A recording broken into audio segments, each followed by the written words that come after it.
Wow, another express entry draw, but wow. And I keep saying wow for this particular draw only because, hello, the scores did not drop below 500. I mean, all of us, I can't think of one person who would not have anticipated that today's draw would have been below 500. I can't think of one person. But what was the draw today? It was just at 500. So what are we talking about? We're talking about the latest express entry draw. Hi, my name is Kubeir. Welcome to the channel. This is all about Canadian immigration news, updates, things we do, things that you should do, shouldn't do with your Canadian immigration application. And today was another express entry draw. Thankfully, it was another all program draw. I think it's the seventh in the series, seventh or eighth, I think. Seventh or eighth in the series of all program draws ever since the all program draws resumed from the 6th of July 2022 onwards. The invitations issued today were 4,250, which was an increment from the last draw by 500. As I said, the score was exactly on the dot at 500. A bit of a relief there that at least it's dropped below the 501 mark, which was holding everybody up. So it has reduced a bit, but not too much, only by 4 points. The last express entry draw, which was on the 28th of September, was for score of 504 when 3,750 invitations were issued. So as I said, increment of 500. But let's take a better look at the scores here. So this was the express entry draw, which has happened today. Draw number 233. 12th of October 2022, CRS score of 500, total invitations issued 4,250. This was the 8th all program draw, not 7th, as I was saying, 8th all program draw. Now, the tiebreaker, and the reason why I've highlighted that in red, is the tiebreaker was for the 10th of October 2022 at 5:10 p.m. UTC. For people who do not understand the tiebreaker or still get confused with the tiebreaker, well, guys, tiebreaker only applies to the lowest score. The lowest score in this case was 500. So if your score is 500, then the tiebreaker applies to you, which basically means if you created your express entry profile with a score of 500 on or after 10th of October, 5:10:53 UTC time, then you would not be included in this draw. As I said, it applies only to the lowest drawn score, in this case 500. If you created your profile before 5:10 p.m. UTC of the 10th of October, then you would be included in this express entry draw with a score of 500. If your score was 501, 502, 503, and anything more than 500, then regardless of when you created your express entry profile, as long as it was valid at the time of the draw, then you would be included in the express entry draw. So this is the tiebreaker. So what I'm trying to say is that look at the tiebreaker. It's on the 10th of October, which was 2 days back, which basically means that not only have they cleared the entire pool with scores of 501 and above, which I will show you in the breakdown in a bit, but they have actually entered the subpar or sub 501 scores and have also cleared all the 500 scores as well. So now the remaining people as of now, or some, this is 10th of October, so maybe a few others as well, the remaining people, hopefully by and large, would be 499 and below. That should be the express entry state or status at this point of time. But let's look at other things here as well. Now, this is the pool breakdown. As I was saying, 601 to 1200, obviously those are all PNPs. So, it's a no-brainer. We all know by now that this is all PNPs, and that doesn't surprise anybody at all.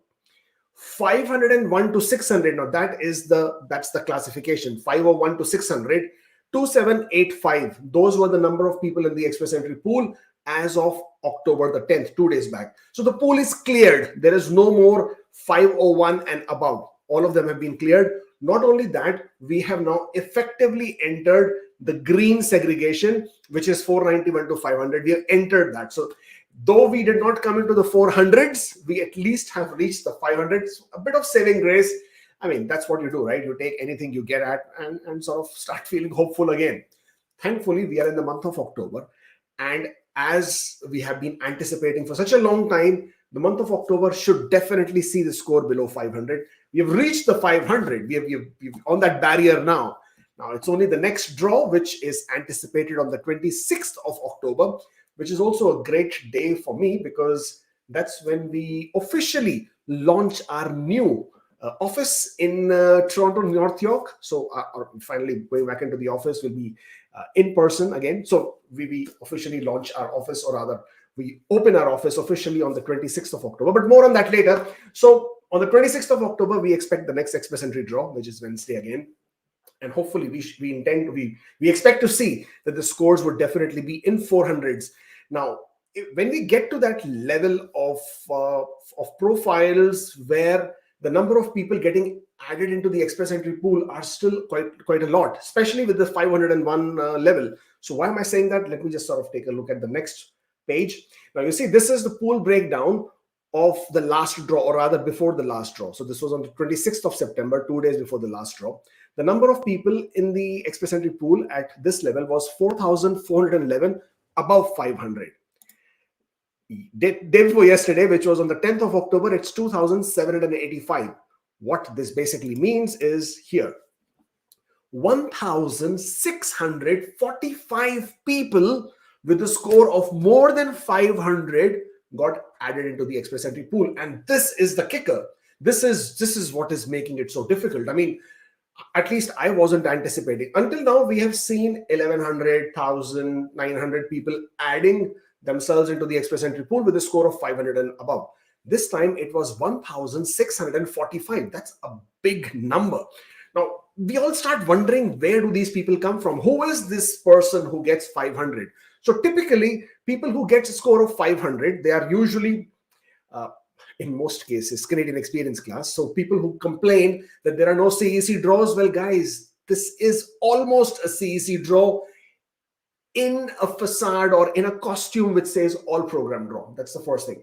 Other people who also get this invitation, or rather who are above the score of 500, so either you're a bilingual, you are so you have English and French, you've scored high in both the languages, so your CRS score is high.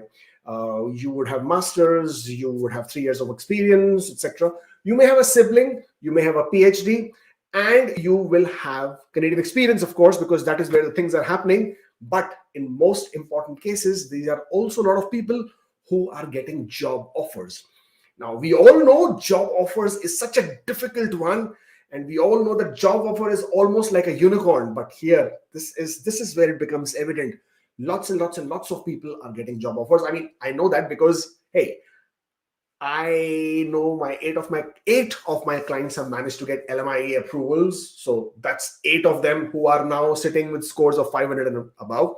Not only that, in the last 2 days, so this ExpressEntry pool breakdown that we are seeing here, this is as of 10th of October. So if you total this up, 2,785 and 601, and then minus that from 4,250, you will see nearly 864 people got added into the ExpressEntry pool in just 2 days. So from the 10th of October to the 12th of October, there were 864 people who added themselves into the pool with score of more than 500. Now, 864. I mean, I can take credit for 4 because I myself have created 4 ExpressEntry profiles, all of them scores of more than 500 yesterday, last evening itself. All of them obviously got their invitations. But what I'm saying is that there are all these people who jump into the pool with these high scores, and it's happening. At 1,645 people, this is where they're coming from. So for people who still feel they are not able to get job offers, guys, it's happening. People do manage to get it.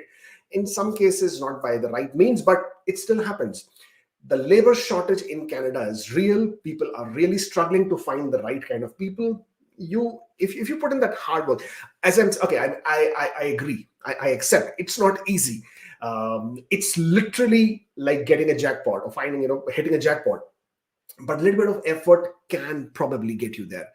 It's not going to be easy. It's not going to be a walk in the park. You know it. I know it. But a little bit of effort, guys. Yeah. Okay. And of course, if you can also take up French as a second language, that can also push you to a score which can get you the ITA. So regardless of that, let's look at the pool breakdown again. Remaining number of profiles in the pool above 500 now are basically 0 because that entire pool has been cleared out.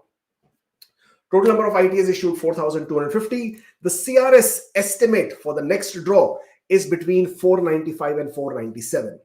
4,250 is what I'm anticipating. Now, I know we all expect incremental increase to the next draw. But I have a feeling IRCC may not be increasing. If they increase, that would be great. That would be really amazing, because then we can see the score of 493s to 494s possibly hitting in the next draw. But if they stick with 4250, we are looking more in the range of 495 kind of a score, 497, 496 probably. That's what I'm thinking might happen. And of course, the drop of scores below 500 is now most definite happening in the month of October. That's been what we've been talking about, and that's what we expect should be happening.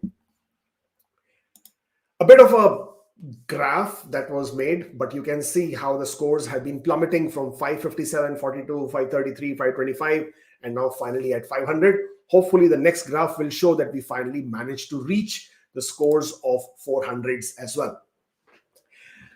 It can look, it's very daunting when you see these kind of scores and you see what am I looking at? What's going to happen? Am I going to get through? Am I not going to get through? When is the scores going to hit the levels where you can get an idea? So we're not going to talk too much about 460s and 470s, because that's still very, very far away. Speculating at this point of time doesn't make any sense, because, hello, I mean, my speculation, your speculation, none of them is actually happening, right? IRCC is still doing what they want to do. But let's look at 490s and 480s and see what the chances are.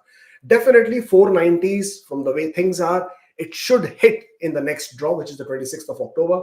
But from there on, the month of November is where it looks going to get very, very tricky. And the reason why I'm saying it's going to get tricky, because at least I am of the opinion, it's my personal opinion, only my opinion, and I keep saying that again and again because obviously there is no such announcement, but I feel that there may be a pause in the draws in the month of November. Now, if that happens, that is going to put a bit of a dent in the way we are speculating and expecting the ExpressEntry draws to hold up. Now, I know that we all already know that 16th of November is the date when the tier system comes into implementation, when they will put that into effect. And there is a draw a week before that, and there is a draw anticipated a week later. Now, if at all IRCC makes these changes on the 16th of November, they have to give people enough time so that people can then go back into their ExpressEntry profiles and make the necessary changes, necessary amendments to their NOC code, which is the new NOC tier system 2021.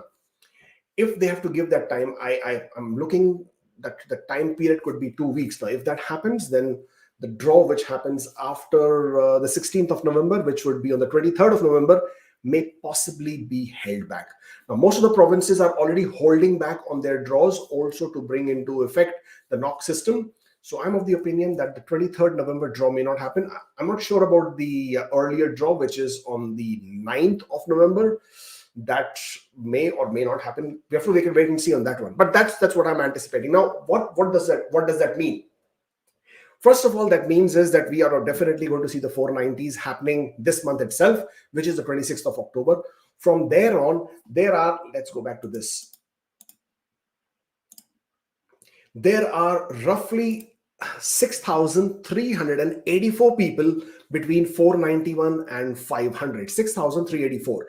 Now, if there is anything to be believed, then we have seen the number of people who are getting themselves added into the ExpressEntry pool are still very large, especially with the scores of 500 plus. So these are the people who are probably getting job offers. They've got their French scores, or they have completed the Canadian experience, 1 year experience, plus have Canadian masters, or whatever that credential maybe, which is pushing their scores up, but they keep adding themselves.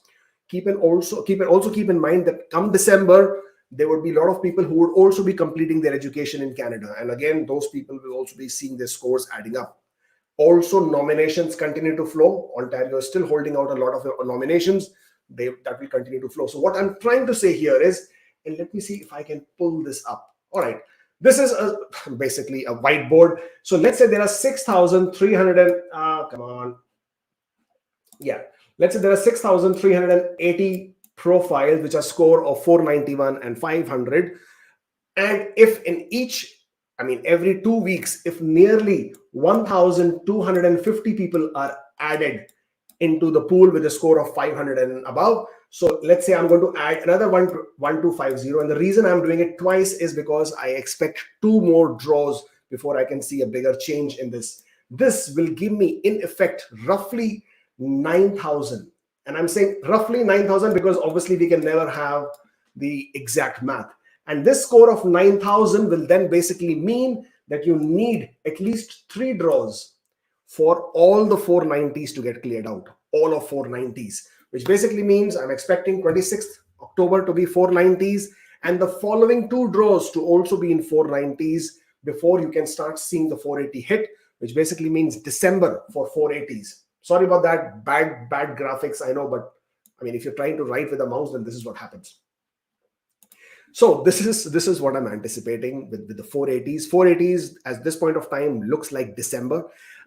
Considering there are draws, okay, the kicker is that if the draws are put on a pause in the month of November, then 480s, when I'm saying 480s, I'm saying high 480s, may possibly get pushed to January. If there is no pause in the draws, then definitely December looks like that 480s will be brought home. But we all have to wait and see because this is all purely speculation based on the way the numbers are flowing. But this is what I have to discuss about for you in terms of the latest ExpressEntry Draw, which happened today at a score of 500. If you're still here, boop the like button. Let's see that hitting up. And also don't forget to subscribe. I'm going to take very, very few questions before we scoot off. Let's say this one. I was working for a Canadian company and then went to India for a few months. At India, I was still on payroll and was working for the same firm. Is that work period counted for CEC or not? Now, the reason why I've taken up this question, and obviously there are plenty more, we'll see if we can take a few more, but for this particular question, this is a very common question for people who are in Canada, who are Canadian work, who are under CEC and Canadian work experience. Whenever they go back to their home country and they are there for a few months, they are always under this curiosity. They always have this confusion whether their work experience outside Canada can be considered as Canadian experience class. So let's see what IRCC says about this. Now, this is obviously the IRCC website. Let's get rid of this. This is eligibility to apply for Canadian experience class. And if I click on minimum requirements, it says here you have at least 1 year of skilled work experience. Now, the word here is in Canada. So your work experience has to be in Canada. If I scroll down further, it says you should have gained your work experience by working in Canada under temporary resident status with authorization to work. It does not say you can work outside Canada. It does not say you can work remotely. It does not say you can work for a Canadian company while you're outside. It doesn't say any of that. It very specifically states that you have to be working in Canada. So if you are to take that, how it's basically looking like or sounding, then any period of work that you continue to do for your company who is in Canada, but you're outside Canada physically yourself, then that technically will not count as Canadian experience. I hope that helps you understand this better. So there are a lot of people who basically go on leave. Sometimes they think they will continue to work from their home country. They will work remotely, and 3 months, 4 months, 5 months, 6 months of work experience, they think will get added into the Canadian experience class. Well, technically and as per the law, you should be in Canada working for a Canadian company on a temporary resident status with authorization to work. And of course, being paid in Canada with proper deductions. You should have an employer-employee relationship. You should be getting pay stubs with proper deductions going to CRA. And that is how you will establish yourself as a Canadian experience class. I hope that helps people who always are confused with whether they can complete this period of work outside Canada. There's another question here. Time spent outside Canada doesn't count towards CEC work experience unless it's legal vacation time, 2 or 3 weeks. Great one, Pravesh. Now, also another question that a lot of people have about work experience outside Canada, and I think there's another one here. I'm leaving Canada for 1 month vacation. Will that count as my work experience? Now, IRCC says that the visa officers have a discretion here.